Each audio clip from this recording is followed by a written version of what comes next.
Hello friends, नमस्कार। स्वागत है आप सभी का एग्ज़ाम मास्टर चैनल में। और आप सबकी रिक्वेस्ट थी कि मैं गद्यांश पर वीडियो बनाऊं, तो मैंने काफ़ी इसके लिए सोचा और उसके बाद सोचा कि चलिए मैं शुरू करता हूं अपठित गद्यांश हिंदी से। इसके बाद मैं अंग्रेजी में भी बताऊंगा क्योंकि बहुत ज़रूरी है। सीटेट में भी आता है 14-15 क्वेश्चन और लिखित में भी आएगा 20 नंबर में से 10 नंबर तो गद्यांश आएगा, तो बहुत ही ज़रूरी है दोनों परीक्षा की दृष्टि से। तो आप सभी चलिए सुन लीजिए। इस वीडियो में मैं पूरी चीज़ें क्लियर कर दूंगा, अपठित गद्यांश आप कैसे हल करेंगे और एक गद्यांश को भी हल करके दिखाऊंगा। वीडियो थोड़ा लंबा हो सकता है, इसके लिए टेंशन ना लें। सबसे पहले जान लें कि अपठित गद्यांश क्या होता है। गद्य का ऐसा अंश जिसका पहले आपने अध्ययन ना किया हो वही अपठित गद्यांश कहलाता है। ठीक है, इसके अंतर्गत आपके सामने एक पैसेज दे दिया जाता है और उसी पैसेज से आपको क्वेश्चन हल करने रहते हैं। तो अपठित गद्यांश को हल करने का अगर तरीका मैं आपको बताऊं तो सबसे पहले आप उस गद्यांश को 1-2 बार अच्छे से पढ़ लें। ठीक है, और उसके मूल भाव को, मतलब गद्यांश में क्या कहना चाह रहा है, गद्यांश किस बारे में है, इसे आप आत्मसात कर लें। फिर गद्यांश में दी हुई महत्वपूर्ण सूचनाओं, ठीक है, जो सूचनाएं होती हैं उनको आपको याद होना चाहिए, मतलब ध्यान दें कि कौन कौन सी महत्वपूर्ण सूचनाएं हैं। ठीक है, तीसरी चीज़ है गद्यांश की जो भाषिक संरचना है और इसका जो व्याकरण है, इसे जो है आप समझ लें। इस पर जो शब्द हैं, मुहावरे हैं, अगर ये प्रयोग किए गए हैं तो देख लें। वैसे ये बहुत ही सूक्ष्म चीज़ें हैं, अगर आप गद्यांश पढ़ेंगे तो पकड़ लेंगे। और आपके सामने एक गद्यांश है, इसे मैं बहुत अच्छे से सॉल्व करके दिखाऊंगा। नीचे ये कुछ प्रश्न भी हैं और उनके उत्तर भी हैं, तो दिखा दूंगा। तीसरी चीज़ है आप प्रश्नों को ध्यानपूर्वक पढ़ें और देखें कि ये प्रश्न गद्यांश के किस लाइन से संबंधित है। प्रश्न का और गद्यांश में लाइन का क्या कोरिलेशन है, आप ये चीज़ ध्यान दें। ठीक है, फिर आप देखें कि जिससे उस प्रश्न की लाइन जिस उत्तर से संबंधित है उस लाइन का भावार्थ क्या है। जैसे ही आप भावार्थ निकालेंगे आपको आंसर समझ में आ जाएगा। अगर आपके सामने ऑप्शन है तो भी आप पकड़ लेंगे, नहीं है तो भी आप उस लाइन के भावार्थ से उसका उत्तर समझ सकते हैं। ठीक है, इस तरह आपको गद्यांश को हल करना चाहिए। ठीक है, तो चलिए मैं शुरू करता हूँ इस गद्यांश को हल करके। गद्यांश आपके सामने है, मैं इसे जूम इन कर दे रहा हूँ। ठीक है, चलिए ये आपका गद्यांश है। चंदन के पेड़ पर विषैले सर्प लिपटे रहते हैं, पर चंदन विषैला नहीं होता। वह किसी भी स्थिति में अपनी शीतलता और सुगंध को नहीं छोड़ता है। इसी तरह जो व्यक्ति सद्गुण संपन्न होते हैं, सदाचारी होते हैं, जनहित ही जिनके जीवन का लक्ष्य होता है, वे महान पुरुष होते हैं, महात्मा होते हैं। ठीक है, तो इस तरह आप ये गद्यांश पढ़ लें। वैसे मैंने इसे पढ़ लिया है, मैं आपको चलिए जो है तैयारी के हिसाब से बताता हूँ मार्क करके। पहला क्वेश्चन देखिए, पूछ रहा है गद्यांश से दुष्टों के प्रति सद्गुण संपन्न लोगों का व्यवहार कैसा होता है। प्रश्न को समझिए, अगर गद्यांश पढ़ लेंगे तो प्रश्न समझ में आ जाएगा। दुष्टों के प्रति सद्गुण संपन्न लोगों का व्यवहार कैसा होता है। ठीक है, तो यहाँ पर देख लीजिए आप। ठीक है, सद्गुण संपन्न, देखिए दुष्टों के निरंतर संसर्ग में रहते हुए भी उनके चरित्र और स्वभाव पर कोई दुष्प्रभाव नहीं पड़ता। ठीक है, इनके बीच भी वो क्या करते हैं, तो इसका आंसर ये होगा कि सद्गुण संपन्न लोग दुष्टों के प्रति कोई घृणा, द्वेष या आक्रोश व्यक्त नहीं करते हैं और ना ही वे उन्हें दंड देने की चेष्टा करते हैं। ठीक है, तो दुष्टों के स्वभाव से इनके सद्गुण व्यक्ति के स्वभाव पर कोई फर्क नहीं पड़ता है। इसका आंसर आपको एक लाइन में ये देना है। ठीक है, अब चलिए देखिए यहाँ पर, देखिए उस चीज़ को तो ठीक है लेकिन आंसर इसका यहाँ पर है। देखिए, महान लोग दुष्टों के प्रति कोई घृणा, द्वेष, आक्रोश व्यक्त नहीं करते और ना ही वे उन्हें दंड देने की चेष्टा करते हैं, ये लाइन। ठीक है, ये पूरा इसी पर। अगला है संगति का प्रभाव मनुष्य के जीवन पर कैसा पड़ता है।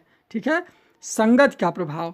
अब देखिए संगत के प्रभाव की यहाँ पर बात की गई है, तो संगत का जो प्रभाव है यहाँ देखिए, संगति का गुप्त प्रभाव हमारे आचरण पर बड़ा भारी पड़ता है। ठीक है, यह उक्ति सामान्य व्यक्तियों के लिए कही गई है। चंदन जैसे व्यक्तित्व और चरित्र वाले, दृढ़ और उदात्त स्वभाव वाले महापुरुषों पर यह लागू नहीं होती है। वे लोग कुसंगति के प्रभाव से बहुत ऊपर उठ चुके होते हैं। इनका जो संगत का प्रभाव है वो उन्हें जो है, ठीक है, वो नहीं होता है।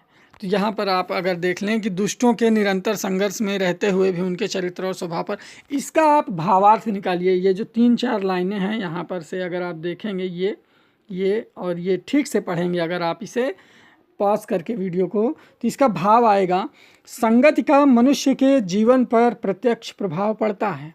जैसी मनुष्य की संगति होगी वैसे ही उसका आचरण होगा। ठीक है, संगति का असर। तीसरा है, सद्गुण संपन्न व्यक्ति का व्यक्तित्व कैसा होता है। यहाँ पर सद्गुण संपन्न व्यक्ति के व्यक्तित्व की बात की गई है। अब आपको इसमें उसके व्यक्तित्व के बारे में लाइन कहाँ है, ये अगर आप ढूंढेंगे तो आप पाएंगे कि सद्गुण संपन्न व्यक्ति का व्यक्तित्व शांत, धैर्यशील, चंदन के समान शीतल होता है, जिससे, ठीक है, यहाँ पर आप देख लीजिए, ठीक है, ये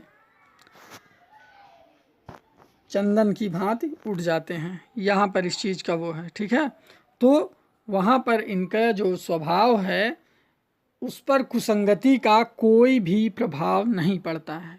ठीक है, इस तरह से सद्गुण संपन्न व्यक्ति का व्यक्तित्व कुछ शांत, धैर्यशील और चंदन के समान, यहाँ पर उपमा दी गई है। ठीक है, चंदन की, तो ये भी पूछ सकता है question.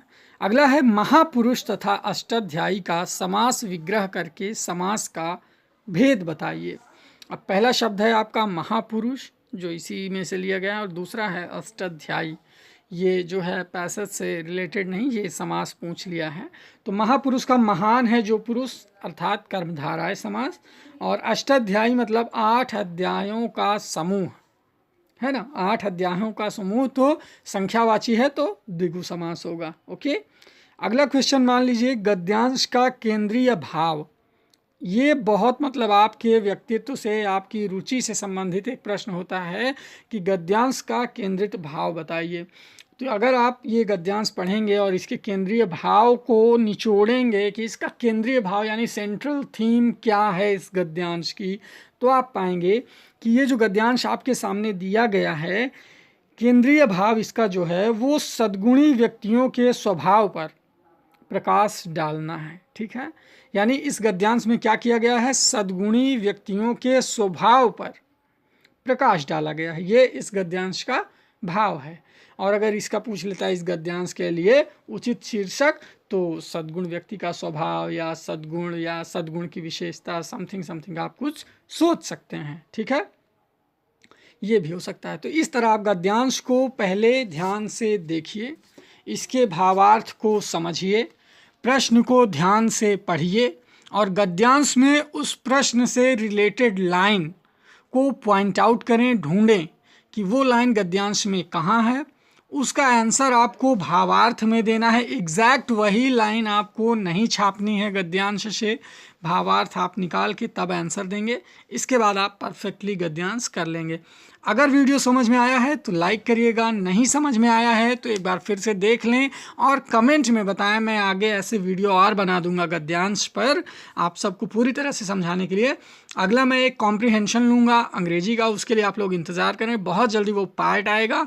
Thank you so much. Subscribe करें एग्ज़ाम मास्टर चैनल को और पाएँ नोट्स, जानकारी और videos. Thank you so much. आप सभी के प्यार के लिए बहुत बहुत शुक्रिया।